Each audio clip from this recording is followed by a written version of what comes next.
Hello friends, welcome back to my channel Ayush Tips and Tricks. In today's video, we will learn about the Excel function which is known as the subtotal function.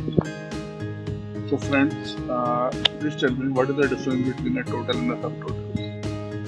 Total is the values, the sum of all the values that are there in my data, and subtotal will be the total of a particular group of items from that data. So we will learn about this subtotal only in two different ways. The first way will be through the formula, and second way will be through the feature that is given there in the Excel itself. So let's start. So before going further, I will request you all to subscribe to my channel, watch my video, share it and use it in your daily life. So let's proceed. Friends, subtotal function, what it does for us. The subtotal function in Excel allows the user to create the group and then perform various other Excel functions that are sum, count, average, product, max, min, variance, standard deviation, etc. Altogether, these functions we can do through one common function which is known as the subtotal function. So the syntax of the subtotal function will be equal to subtotal, the function name and the reference data.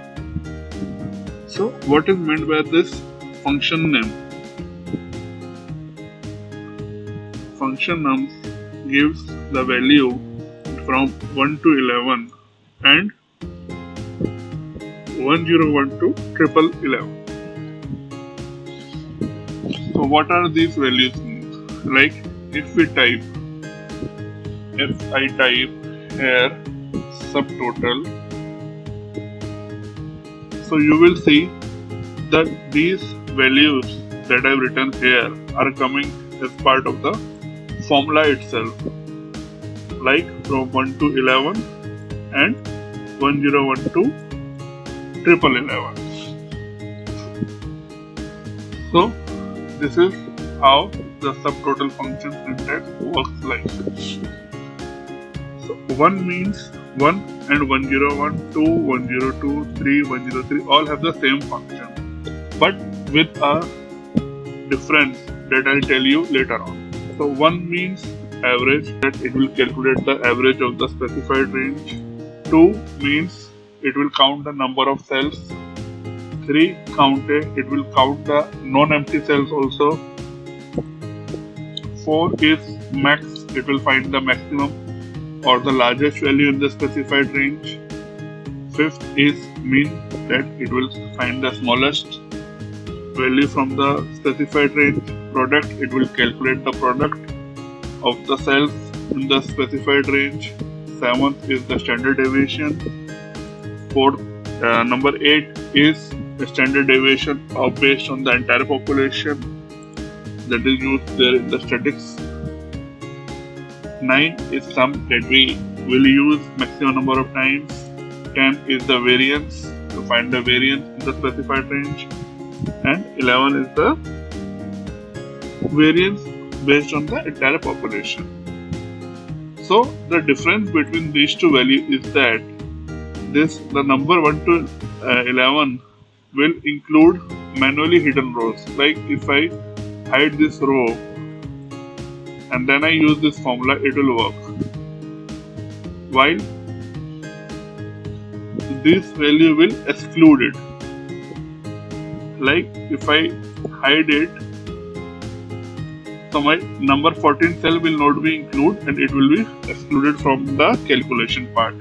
So this is the only difference between the two. So friends, let's start working on the table. This is the table, a random table that I have created for you guys. So we'll use and check the various subtotal functions within this range. But can I use the subtotal range like this only? No. As I told before, the subtotal function works in a particular group of items. Like in this is already filtered as region wise. Suppose if I want to filter it department wise, what I will do? I will just select this portion, go to this sort and filter, I'll do custom filter, I'll do filtration by the department, cell values and sort it according to A to Z. So guys, this has sorted my data according to my department wise. So if I want to find the subtotal, so I will do subtotal. Now if I want to find the average, so I'll type 1 comma, I'll give the reference range. So the reference range will be, suppose I want to find the average purchase price of the clothing department. So what I'll do, I'll just select my range. So my average value is 675 rupees. And if I do it like this also, my average comes to be, from here to here, it's come to be rupees 675 only. So this is how I have calculated the average. Now suppose if I want to find the count of the items, so how will I do? Values of number of the items for which I have the purchase price. So what I will do, equal to subtotal, count is number 2, selected, give my range and bracket close. So this I have the count of the 8 items, and suppose I want to find how many departments I have, so I will do count A. So the syntax will be subtotal, count A is this much, number 3, and give the range. So how many clothing I have? It will give me as 8.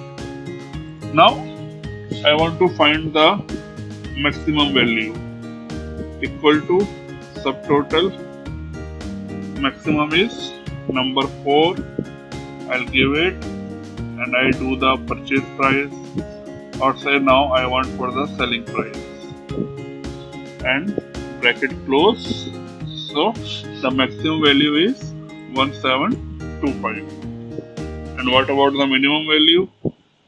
Equal to subtotal, minimum is here number 5, comma, I give the range. So this is my minimum value.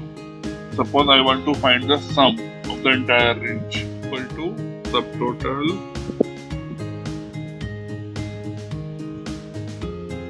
sum is at number 9. So I'll go to click number 9, give the range and bracket close. So this is the sum of my selling price of all the items which I have, and it is the same. So guys, this is how we can use subtotal using a formula. Now I will show you how to use the subtotal from within the range or within the Excel. Now guys, I have again made this table. So we will use the inbuilt feature of Excel to find the subtotal.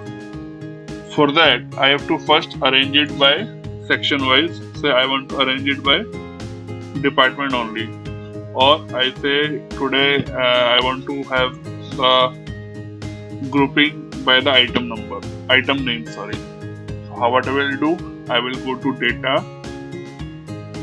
sort. See, this is the window that was there in the custom sort that was there at the home tab also. Sort and filter, custom sort, same window, but here this window is again repeated here in a data tab under the sort function. So what I will do, sort by item name A to Z. So my all the items have come sorted out. I will give the range again. The best formula will be equal to row minus 2 and filter it out and using the fill picture. So guys, my data has been sorted with the item name. I'll highlight it. So this is how my data has been sorted out. Now I want to use the subtotal feature. What I will do, I will again select my table, go to data tab and use the subtotal icon. Now this has come. So this has got 3 features, which is at each change in. It means after every change, that is like in my item number, the changes are from blazer to bulb to charger to hammer to pulses, t-shirt, wrench. Okay, what I want to do, I want to change by the item name. And what I want to find, I want to find the total selling price of all these. And I want to have the data summary below the data only. And I just click OK. So my all groups, the selling price, total selling price has come for my each item name. For Barbie this much, for blazer this much, bulb this much, charger this much, like that it has come. And to add to that, it has given me also the grand total. But guys, did you notice that after doing this, I have got these 3 group sections also of the data. What are these? Number 3, the grouping is the detailed one. If I click number 2, it has summarized my total item name and show me the price without showing me at the individual level. And at number 1, it has shown me just the grand total. I'm not interested in the individual item wise, I'm just interested in the grand total, how much is the selling price of my item. Number 2, section wise, and number 3 is the detail wise. And if I want to remove all these things, I'll just go to subtotal and remove all, and my data is back to normal condition. I can do multi-level subtotals also. For that, I have to select my table, again go to subtotal. Here I want to group by item name only, but I just want to find the purchase price and the selling price, and I want to find the average cost now. What is the average cost? So I will do OK, and it has given me the average price, that my average price for the Barbie is, the purchase price is 250 and the selling cost is 400. Likewise, it has given me for all the items individually. So I need not to worry, and now grand average is 265 rupees I have spent and 423 rupees I have earned. So this is how the subtotal function works out without any problem or without any much doing the formula thing. If I have a large number of data, I'll just sort it out in the way I want, and then apply the subtotal function. Select all, subtotal. Here you have to make sure that you have selected the entire table. Subtotal, remove all, and it is back to my normal shape, and again I can use it the way I want. So guys, hope you like this video. So I take a leave for today. We'll see you back with yet another feature of Excel. Bye from my side, and see you back again soon. Thank you.